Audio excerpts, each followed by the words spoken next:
شہر حیدرآباد قطب اللہ پور کے حلقے کے کئی مسلم نوجوانوں پر پولیس نے مقدمات درج کیے تھے۔ شرنگیزی کے واقعے کے پیش نظر 9 مسلم نوجوانوں کو پولیس نے گرفتار کرتے ہوئے عدالتی تحویل میں دیا تھا۔ مجلس پارٹی کی جانب سے ان 9 نوجوانوں کی ضمانتیں منظور ہوئی، جس پر ان نوجوانوں نے صدر مجلس بیرسٹر اسد الدین اویسی، قطب اللہ پور انچارج شہباز احمد خان سے اظہار تشکر کیا۔ Bureau report IND-Today.com۔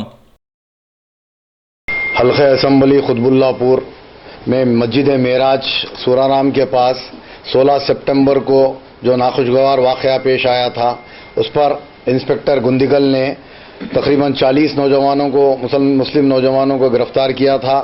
اس کے بعد مجلس اتحاد المسلمین کے صدر بیرسٹر اسد الدین اویسی صاحب اور مجلس اتحاد المسلمین کے MLA چار مینار جناب احمد پاشا قادری اور میں جو قطب اللہ پور اسمبلی کانسٹیچوئنسی کا AIMIM کا انچارج ہوں، وہاں پر ہم نے کامیاب نمائندگی پر 27 نوجوانوں کو اس وقت رہا کر دیا گیا۔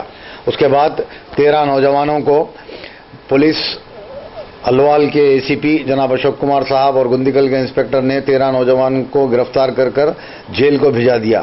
مجلس اتحاد المسلمین کی جانب سے وکیل کو فراہم کیا گیا۔ اس کے بعد ان 13 نوجوانوں کی رہائی عمل میں آئی۔ آج جو سب یہاں پر آپ کے سامنے موجود ہیں۔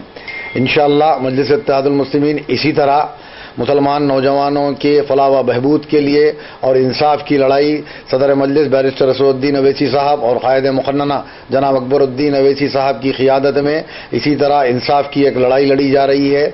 اور یہ واقعہ جو پیش آیا، اس کے بعد جب ہم نے پولیس سے نمائندگی کی کہ آپ وہاں پر، کیونکہ دونوں طرفوں کی جانب سے ایک دوسروں پر حملہ کیا گیا تھا، لہذا ہم ACP الوال جناب اشوک کمار صاحب سے اور سائبرآباد کے کمشنر صاحب سے ہم مطالبہ کرتے ہیں کہ کاؤنٹر کیس بک جو کیا گیا ہے، اس میں دوسرے طبقے کے نوجوانوں کو گرفتار نہیں کیا گیا۔ ان کی گرفتاری فوری عمل میں آئی جانی چاہیے، ورنہ مجلس اتحاد المسلمین خاموش تماشائی بنی نہیں رہے گی۔